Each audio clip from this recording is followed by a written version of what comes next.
के साथ ज्यादती हो रही है। जो डिमोलिशन ड्राइव जो चल रहा है, हम समझ सकते हैं कि अगर रोड वाइडनिंग हो रही है, ये प्रोजेक्ट हमारे लिए है, हमारी सहूलियत के लिए है, लेकिन इसका कतई ये मानी नहीं है कि आप एक तरफ से जो है आप कंस्ट्रक्शन के नाम पे जो है आप डिस्ट्रक्शन करेंगे। तो कुछ सीरियस कंसर्न थे जिनको हमने इन रिटर्न भी एडमिनिस्ट्रेशन की नोट्स में लाया और उस पर जो है हमने अपनी सख्त नाराजगी का इजहार हम करते हैं।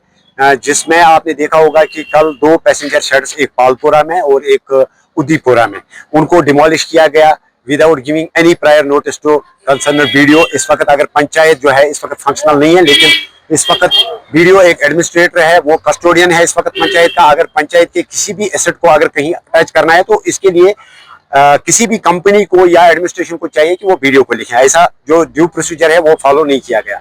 और साथ ही जो लंगेट टाउन है, यहाँ पे जो अलाइनमेंट यहाँ पे फिक्स की गई थी आज से 6 महीने 1 साल पहले, उस अलाइनमेंट को आज चेंज किया जा रहा था। तो इसमें यहाँ पे हमारी जो मरकजी जामिया मस्जिद जो लंगेट की है, वहाँ उसको जो है फेयर डिस्टेंस नहीं दी जा रही थी इस रोड से। तो ये एक सीरियस इशू था यहाँ पे जो है लंगेट टाउन के जो रेजिडेंट्स हैं खासकर, या एडजेसेंट जो एरियाज के जो है, क्योंकि एक मरकजी जामिया है। तो ये हमने एडमिनिस्ट्रेशन की नोट्स में लाया कि आपने जो पहली जो आपने डिमार्केशन जो फिक्स की है, उसी के मुताबिक आप अलाइनमेंट जो है वो आप सेट कीजिए और उसी के मुताबिक आप नोटिस दे दीजिए लोगों को। और साथ ही साथ एक और सीरियस इशू जो है जो यहाँ पे हमने देखा, जो हमने पाया कि कुछ लोगों के जो मकानात आते हैं उनको अभी तक कोई मुआवजा नहीं मिला, उनको मुआवजा नहीं मिला, कोई प्रॉपर प्रोसीजर फॉलो नहीं किया गया, लैंड एक्विजिशन नहीं हुई है अभी तक।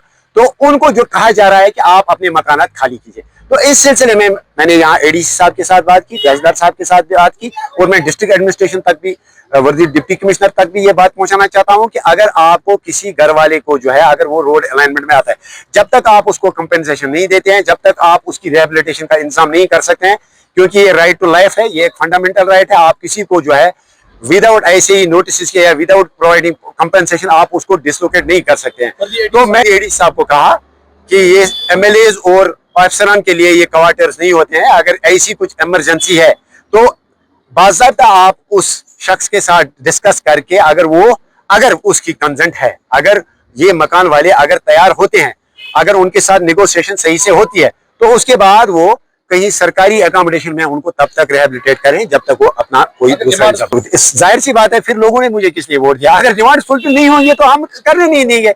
ये कोई नई बात नहीं है, इसमें क्या है, इसमें ये कोई उतना बड़ा मसला नहीं है। हाँ, ये तो फंडामेंटल राइट है, बेसिक राइट है लोगों का कि किसी का दुकान है या मस्जिद शरीफ हमारी है या किसी को कंपेंसेशन नहीं मिला है, किसी का मकान है, तो जब तक उनको आप कंपेंसेशन नहीं देते हैं, जब तक आप उनके साथ नेगोशिएशन नहीं करते हैं, तब तक आप ऐसी हवा में जो है वही भले ही कितना बड़ा सेंट्रल प्रोजेक्ट हो, तब तक लोगों से बढ़कर कोई चीज नहीं होती है। तो ये हम उन तक भी पहुंचाना चाहते हैं जो ऐसे ही यहाँ आनंद फानन में आके जो है जो यहाँ डोजर लाते हैं। ये डोजर राज यहाँ लंगेट में नहीं चलता है, हम उन तक ये बात पहुंचाना चाहते हैं।